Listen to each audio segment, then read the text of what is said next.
பொதுவாகவே இயற்கை சுப கிரகங்கள் அப்படின்னா ஒரு 4 கிரகங்களை நம்ம இங்கே சொல்ல முடியும். குரு, சுக்கிரன், வளர்பிறை சந்திரன், புதன். இதில் வளர்பிறை சந்திரன் அப்படிங்கிறது தான் நம்மளுடைய பூமிக்கு மிக அருகாமையில் இருக்கின்ற ஒரு பூமியினுடைய துணைக்கோள்.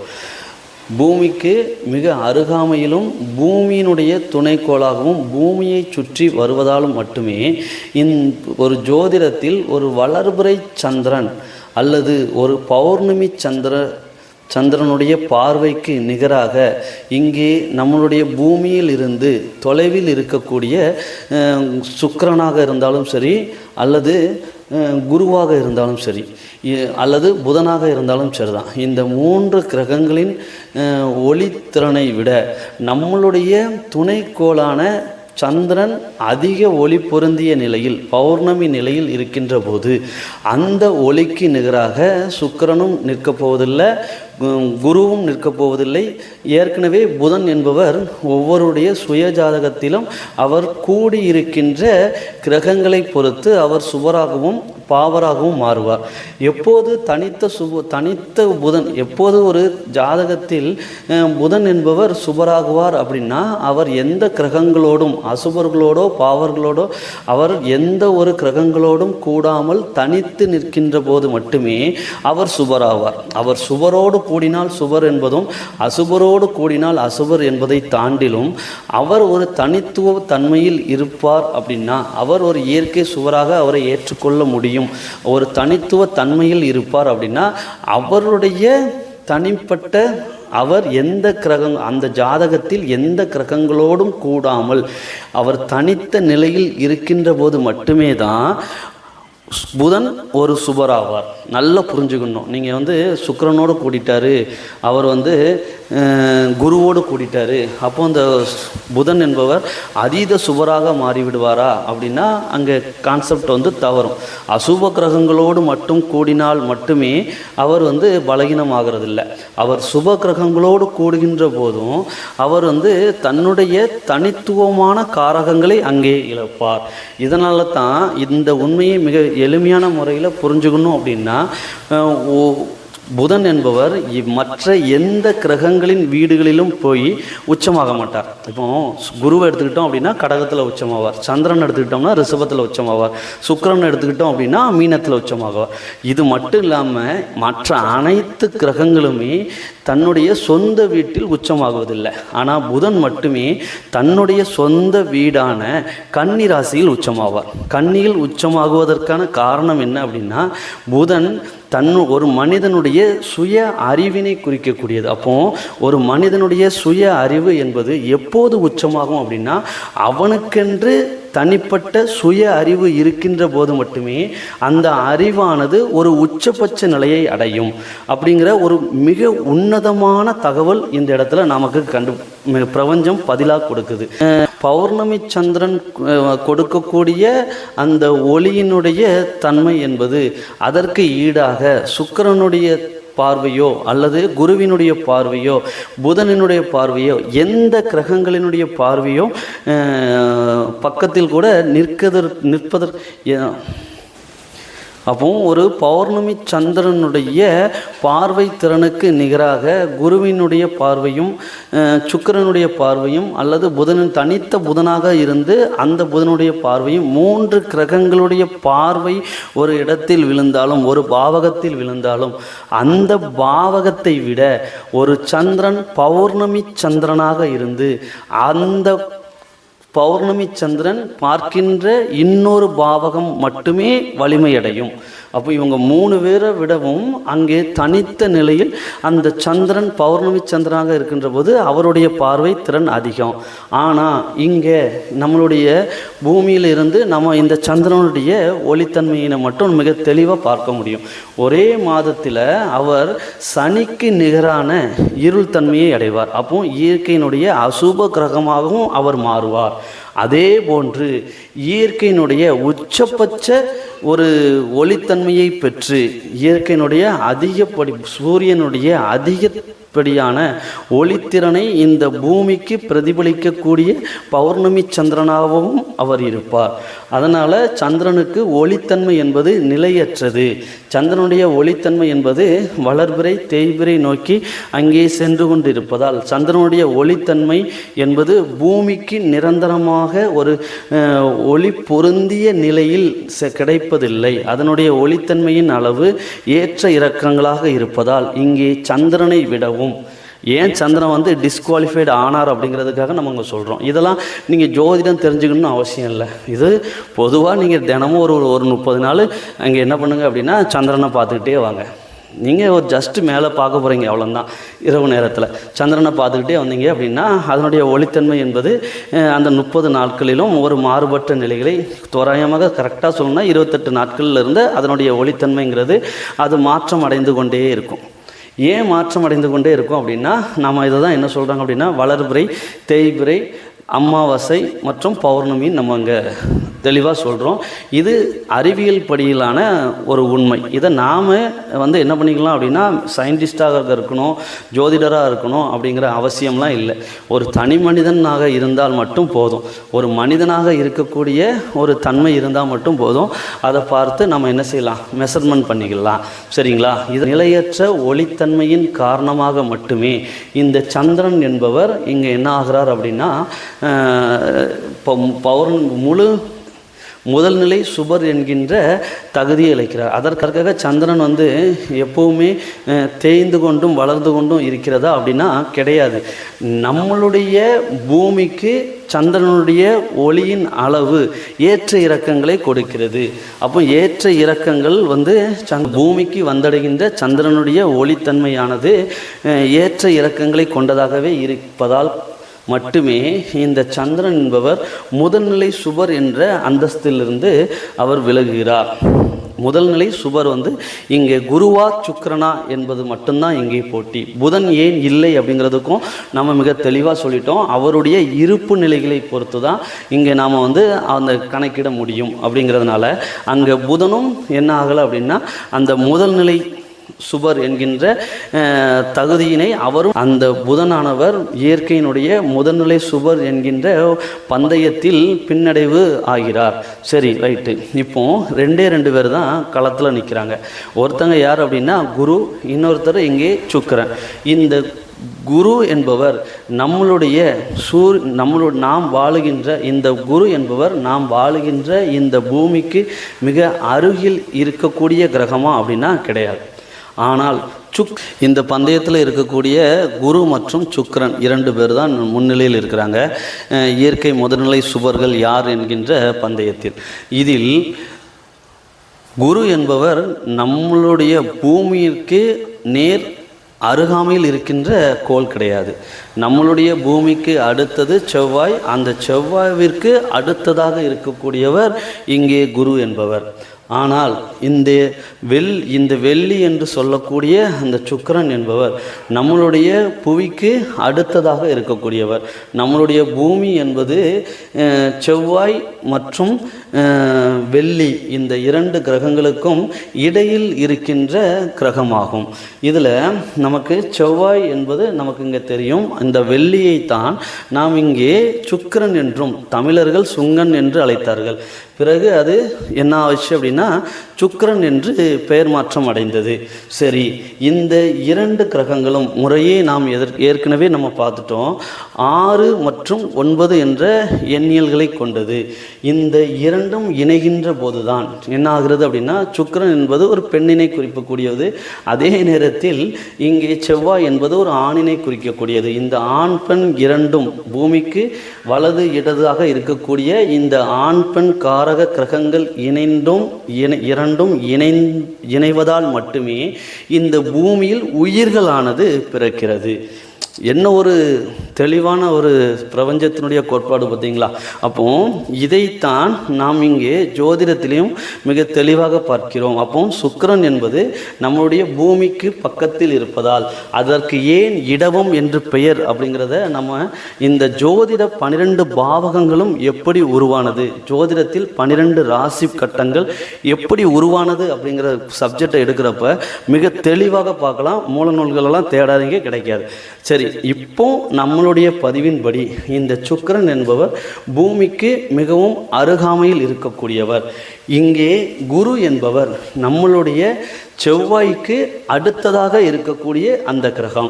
இப்போ இந்த என்ன எடுத்துக்கலாம் அப்படின்னா, இந்த சுக்கிரனும் இந்த செவ்வாயும் இணைகின்ற போது பிறக்கின்றது என்னவாக இருக்கும்னா குழந்தையாக இருக்கும். அதனால தான் இங்கே குரு என்பவர் குழந்தைக்காரகன், புத்திரக்காரகன் என்று சொல்வதற்கான காரணமும் இங்கிருந்து நமக்கு வெளிப்படும். இதில் நம்ம சப்ஜெக்ட் படி இங்கே குருவானவர் என்னவாக இருக்கிறார்னா செவ்வாய்க்கு அடுத்தபடியாகவே இங்கே இருக்கிறார். ஆகவே நம் இயற்கையின்படியே இந்த நெருங்கிய தொலைவு என்பதை நாம் மாலை நேரங்களில் இந்த டிஸ்டன்ஸு, இந்த குரு மற்றும் சுக்கிரனுக்கான டிஸ்டன்ஸு அப்படிங்கிறத இந்த ஒளித்தன்மையின் மூலமாக மிக அருமையாக புரிந்து கொள்ள முடியும். குருவினுடைய தோற்றப்பொழிவன் என்பதை விடவும் இங்கே சுக்கிரனுடைய தோற்றப்பொழிவன் என்பது அதிகம். இது வானவியல் ஆராய்ச்சியின்படி நிரூபிக்கப்பட்ட ஒன்று. அதன் மட்டுமல்ல, நம்மளுடைய முன்னோர்களும் எந்த கிரகங்களுக்கும் என்ன செய்யலை, சுய ஒளியை கொண்ட நட்சத்திரத்தின் பெயரை எங்கேயுமே சொல்லலை. ஆனால் இங்கே சுக்கிரனுக்கு மட்டும் அவர்கள் விடிவெள்ளி என்று சொன்னார்கள். காரணம், அதிக ஒளி பொருந்திய நிலையில் இங்கே மாலை நேரங்களில் நம் வெறும் கண்களுக்கு தெரியக்கூடிய அந்த கிரகம் அப்படிங்கிறது சுக்கிரன் மட்டும்தான். சரிங்களா? இப்போ இந்த மேலும் இந்த இயற்கை சுப கிரகங்கள் என்று சொல்லக்கூடிய குரு, சந்திரன், சுக்கிரன், புதன், இந்த 4 கிரகங்களுக்கும் ஒரு தொடர்புங்கிறது முதல்ல உண்டு. அதை நம்ம இங்கே தெளிவுபடியாக பார்த்துடலாம். குரு எங்கே உச்சமாவார் அப்படின்னா கடகத்தில் உச்சமாகுவார். அந்த கடகத்தில் உச்சமாகிறார் அப்படின்னா அந்த கடக ராசியின் அதிபதி இங்கே சந்திரனாக வருவார். அந்த சந்திரன் ரிஷபத்தில் உச்சமாகுவார். அந்த ரிஷபத்தின் அதிபதியான அந்த சுக்கிரன் மீனத்தில் உச்சமாகுவார். அப்போ இங்கே பாருங்கள், ஒரு சர்க்கிள் ஆனது இங்கே கிடைக்கும். அதனோடு மட்டுமல்ல, இங்கே ஏன் புதன் வரவில்லை அப்படிங்கிறத நம்ம இதற்கு அடுத்தது தொடர்ந்து பார்க்கலாம். இந்த குரு கடகத்தில் உச்சமாகுவதால் நல்லா புரிஞ்சுக்கணும், மனோகாரகனான இந்த சந்திரன் சுக்கிரனுடைய வீட்டில் உச்சமாகுவதால் ஒருவருடைய மனதில் இந்த சுக்கிரனுடைய காரகத்தன்மையான காமம் என்கின்றது வெளிப்படுகிறது. இதனால் இந்த காமத்தின் எண்ணத்தினால், இந்த தன்மையின் காரணமாக அந்த மானுடனின் காமத்தின் நிகழ்வுகள் நடைபெற்று குருவினுடைய காரகமான குழந்தையானது கிடைக்கிறது. புரிஞ்சிச்சா? இந்த 3 கிரகத்திற்கான உயிர் வினை என்ன அப்படின்னா உயிர் காரகம். இங்கே நாம் எப்படி பிறந்தோம், நாம் இந்த புவியில் எந்த கிரக காரகங்களின் அடிப்படையில் பிறந்தோம் அப்படின்னா அங்கே குரு, சுக்கிரன், சந்திரன் இந்த 3 பேரும் வந்துடுவாங்க. சரிங்க. போன்று இந்த குரு என்பவர் தனக்காரகன். ஒருவர் மிக பெரும் தனவானாக இருக்க வேண்டும் என்றால் அங்கே குருவானவர் அவருடைய சுய ஜாதகத்தில் மிக அதிக வலு பொருந்திய நிலையில் இருக்கணும். அப்போ இந்த சுக்கிரன் என்பவர் அந்த தனத்தினால் வரக்கூடிய சொகுசான ஆடம்பரமான வாழ்க்கையினை குறிக்கக்கூடியவர். நாம் அனுபவிக்கும் அந்த சொகுசு வாழ்வினை குறிக்கக்கூடியவர் இந்த சுக்கிரன். அப்போ ஒருவருக்கு தனம் இருந்தால்தான் அவர் என்ன செய்ய முடியும், ஒரு ஆடம்பர வாழ்க்கையை இங்கே வாழ முடியும். இருக்கும் குரு கொடுக்கின்ற தனத்தினை சுக்கிரனின் காரகமான சொகுசாக ஆடம்பரமாக செலவழிக்க வேண்டும் என்றால் ஒருவன் சந்திரனுடைய காரகமான நீர் போன்று செலவழிக்க வேண்டுமென்றால் அவன் சுக்கிரன் என்ற சொகுசு வாழ்வினை வாழ்ந்தாக வேண்டும். அப்போ தனத்தினா சொகுசா குருவுடைய தனத்தினை அவன் சொகுசாக செலவழிக்கணும் அப்படின்னா, ஆடம்பரமாக இருக்குன்னா அவன் பணத்தை நீர் போன்று விரயம் செய்தாக வேண்டும். அப்படிங்கிறது தான் இங்கே ஒரு உண்மை புலப்படும். இந்த இடத்தில் யார் வருவார் அப்படின்னா புதன் இங்கே வருவார். ஏன் புதன் இந்த குருவினுடைய வீட்டில் அவர் நீச்சமாகிறார் அப்படிங்கிறதுக்கான விட இங்கு கிடைக்கும். யார் ஒருவர் தனம் என்பது இங்கே குருவினுடைய வீடை சொல்லிட்டோம். அப்போ இந்த குருவினுடைய வீட்டில் அந்த சுக்கிரன் சென்று அமரும் போது அந்த சுக்கிரன் உச்சமாகுவார். இந்த இடத்தில் புதன் என்பவர் என்ன ஆகுவார் அப்படின்னா நீச்சமாகுவார். ஏன்னா ஒருவருடைய சேமித்து வைக்கக்கூடிய தனத்தினையும் அவர் சேமிப்பின்றி ஆடம்பரமாக செலவு செய்யணும் அப்படின்னா கண்டிப்பாக அவருடைய சுய அறிவினை, ஒரு மனிதனுடைய சுய அறிவினை குறிக்கக்கூடிய புதன் என்பது நீச்சம் பெற்ற நிலையில் இருக்க வேண்டும். நீச்சம் பெற்ற நிலையில் ஒரு மனிதனுடைய சுய அறிவு அங்கே குறைந்த நிலையில் மட்டும்தான் அவன் என்ன செய்வான் அப்படின்னா தன்னுடைய பொருளினை, தன்னுடைய தனத்தினை என்ன செய்வான், ஆடம்பரத்தின் மூலமாக, உச்சம் பெற்ற ஆடம்பரத்தின் மூலமாக அங்கே செலவு செய்வதற்கு அவனுடைய அறிவு நீச்சமாக வேண்டும். அப்படிங்கிறதுனால தான் மீனத்தில் இங்கே சுக்கிரன் உச்சம் பெறக்கூடிய அதே மீனத்தில் இங்கே புதனானவர் நீச்சமாகிறார். சரிங்களா? இப்போது நம்ம மிக தெளிவாக அங்கே என்ன பார்த்துருக்கோம் அப்படின்னா, ஏன் இந்த இயற்கையினுடைய 4 சுப கிரகங்களும் எதனால் அங்கே உச்சம் அடைகிறார்கள் அப்படிங்கிறதையும், புதன் ஏன் அங்கே நீச்சம் அடைகிறார் அப்படிங்கிறதையும், இதே போல் நமக்கு என்ன சொல்லிடலாம் அப்படின்னா, இதற்கு நேர் ஆப்போசிட்டிவாக இங்கே புதன் உச்சம் பெறக்கூடிய இடத்தில், ஒரு தனி மனிதனுடைய அறிவானது உச்சம் பெறக்கூடிய இடத்தில் அவன் ஆடம்பர வாழ்க்கையினை என்ன செய்ய மாட்டான், வாழ மாட்டான். அப்படிங்கிறதுனால தான் புதன் உச்சம் பெறக்கூடிய தன்னுடைய கன்னி ராசியில் அங்கே சுக்கிரன் என்பவர் நீச்சமாகிறார். புதனுடைய வீட்டில் இந்த சுக்கிரன் என்பவர் நீச்சமாகுவதற்கான காரணம் என்னங்கிறதையும் கூடுதலாக இங்கே பார்த்துட்டோம். சரிங்களா?